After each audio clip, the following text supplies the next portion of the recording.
한국의 K푸드가 세계적으로 인기를 끌고 있다는 사실은 이미 언론 보도나 SNS를 통해서 많이 알려진 사실입니다. 이제 K푸드는 붐조성의 단계를 넘어 점차 하나의 음식 문화 코드로 자리 잡아가고 있습니다. 이러한 K푸드의 세계적인 인기를 바라보는 일본과 중국은 부러움과 질투심이 교차하는 복잡한 속내를 드러내고 있습니다. 자세한 내용을 알아보겠습니다.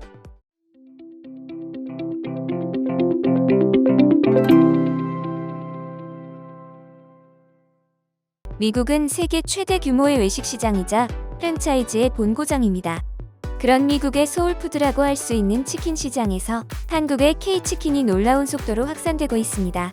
BBQ는 2007년 미국에 진출한 이래 뉴욕, 캘리포니아, 하와이 등 150여 개, 캐나다에서 100여 개 등 북미 지역에서 250여 개 매장을 포함해 전 세계 57개국에서 500여 개 매장을 운영 중으로 1956년 창간된 권위 있는 미국 외식 전문지 네이션스 레스토랑 뉴스가 선정한 미국에서 가장 빠르게 성장한 외식 브랜드 2위에 올랐습니다. 교촌치킨은 말레이시아, 중국, 미국 등에서 65개의 해외 매장을 운영 등으로 매장 수와 매출이 전년 대비 약 40% 늘어나 큰 폭의 성장을 이루고 있습니다. 굽네 치킨 역시 미국을 비롯한 북미 시장 진출에 박차를 가하고 있습니다. 굽네는 말레이시아, 인도네시아, 일본 등 9개국에서 37개의 매장을 운영 중으로 2023년까지 해외 매장 100개로 확장하는 것이 목표라고 밝혔습니다. 외식 전문 매거진 QSR과 매시드는 K치킨의 성공 배경으로 프라이드 일색인 현지 치킨과는 다른 다양한 소스, 건강까지 고려한 올리브 오일 사용, 트렌드와 지역에 맞춘 현지화 전략을 꼽았습니다. 그 중에서도 K드라마나 K영화 등의 한류 영향으로 인한 치맥붐이 주요한 원인으로 분석되고 있습니다. 또한 K치킨은 매운 치킨, 치즈치킨, 간장치킨 등 간이 센 치킨이 많은데 모두 맥주와 함께 먹었을 때 최고의 맛을 느낄 수 있는 치킨입니다.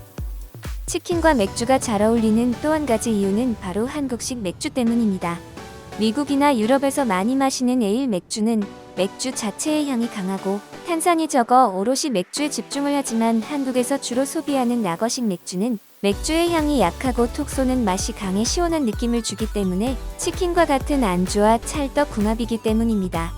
2019년부터 오롯이 치맥을 주제로 대구에서 열리고 있는 치맥 페스티벌은 해외에서 인기가 높아지면서 100만 명 이상이 참여하는 하나의 관광 콘텐츠로 성장하고 있습니다.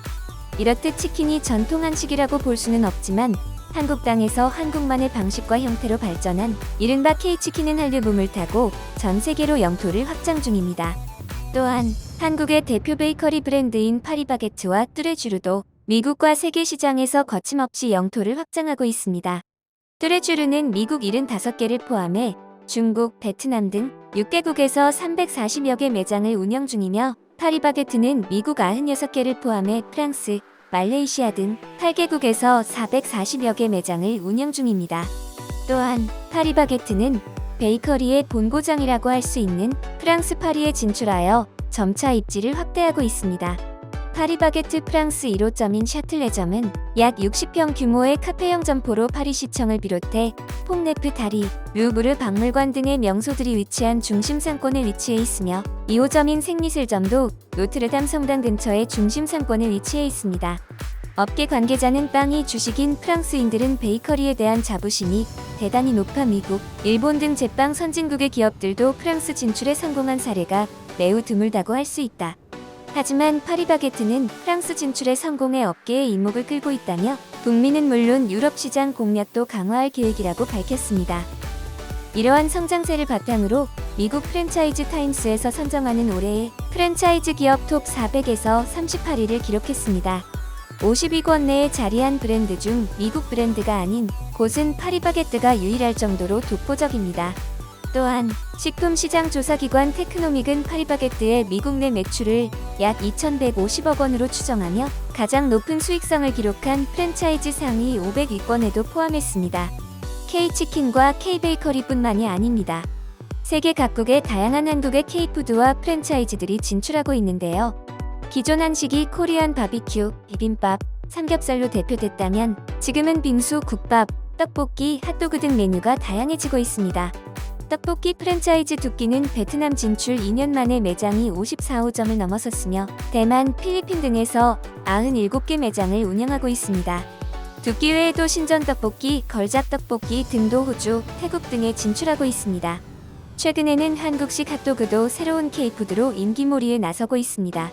옥수수 가루 대신 밀가루를 사용한 한국식 반죽에 빵가루를 입혀 튀긴 후 설탕을 뿌린 K-핫도그가 뉴욕, 유타, 버지니아, 텍사스, 시카고 등 다양한 미국 지역에서 인기를 끌고 있습니다.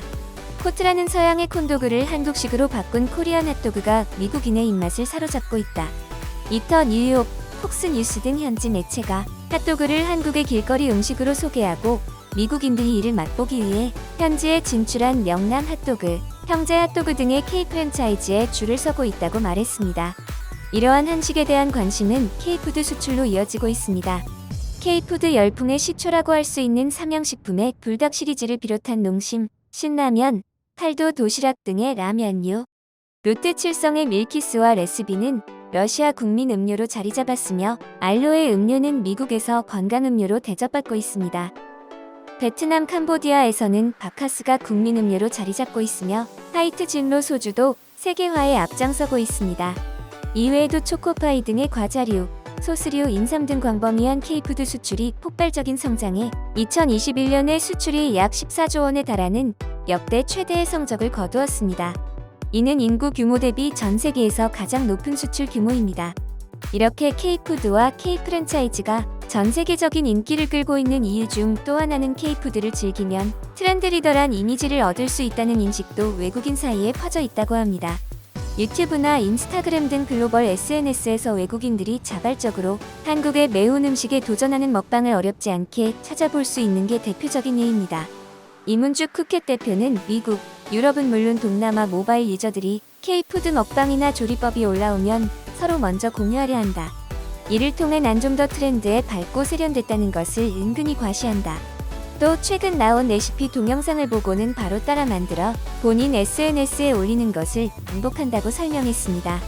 즉, K푸드에 재미 요소가 있다는 것입니다. 한편, 이렇게 K푸드의 전 세계적인 인기를 바라보고 있는 중국과 일본은 불편하기만 합니다. 특히나 미국 만두 시장에서 1위를 차지하면서 단일 품목 1조 원 매출의 신화를 쓰고 있는 비비고, 만두의 경우 그전까지 미국 시장에서 25년간 1위를 지킨 중국의 린닝, 2위인 일본 아지노모토를 누르고 달성한 성과였는데요. 한국의 비비고 만두가 만두의 중주국이라 자부하던 중국과 일본을 대표하는 식품 대기업의 자존심을 한 번에 구기게 되었습니다. 아지노모토는 무려 1909년에 MSG를 처음으로 개발한 일본의 대표적인 식품 회사로 역사와 전통을 자랑합니다. 특히나 중국은 K푸드의 인기에 편승해 각종 짝퉁 상품들을 무한대로 찍어내고 있습니다. 불닭볶음면, 백설 설탕, 꽃소금, 다시다, 맛소금 등의 K푸드를 포장 디자인이나 한글 표기까지 그대로 모방해서 중국 전역뿐만 아니라 동남아시아 지역에도 대량으로 수출해 저가로 팔리고 있습니다. 이런 짝퉁 상품들은 당연히 품질도 저급해 K푸드의 이미지에 먹칠을 하고 있는 것입니다. 이에 삼양식품과 CJ제일제당, 대상, 우뚜기 등은 공동협의체를 구성해 중국의 한국식품 짝퉁 제조업체를 상대로 단체 소송을 제기하기에 이르렀습니다. 그동안 자국 기업에게 일방적으로 유리하게 판결했던 중국 법원이 어떠한 판결을 내놓을지 귀추가 주목됩니다.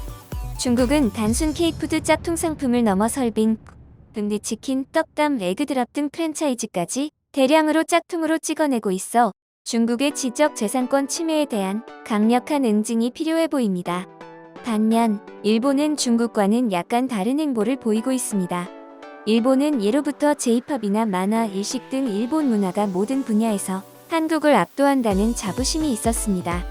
일식의 경우에도 일본 음식이 프랑스 음식, 중국 음식, 이탈리아 음식과 더불어 세계 4대 음식으로 칭하며 정부 주도의 식문화 연구 추진회를 만들어 정책적인 지원을 펼쳤습니다.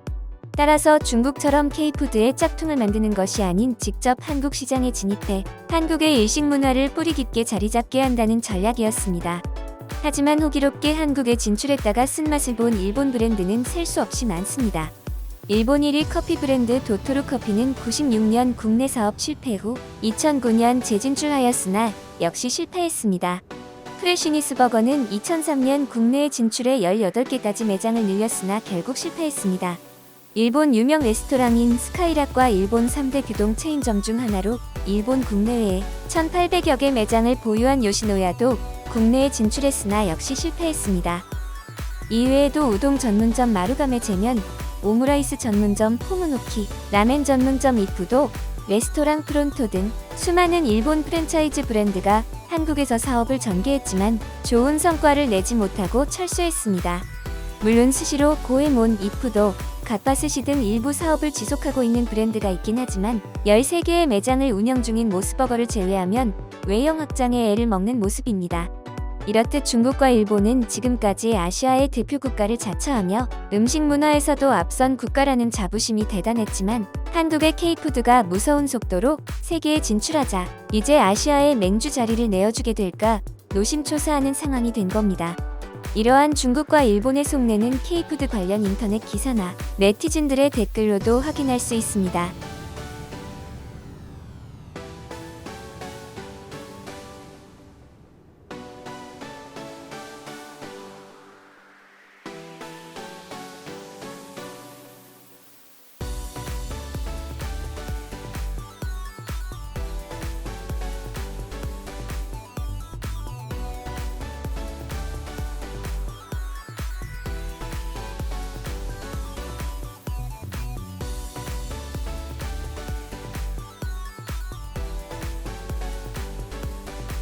K푸드가 일본과 중국을 압도하는 글로벌 큰 음식 문화가 되길 기원하며 이상 관심 이슈였습니다.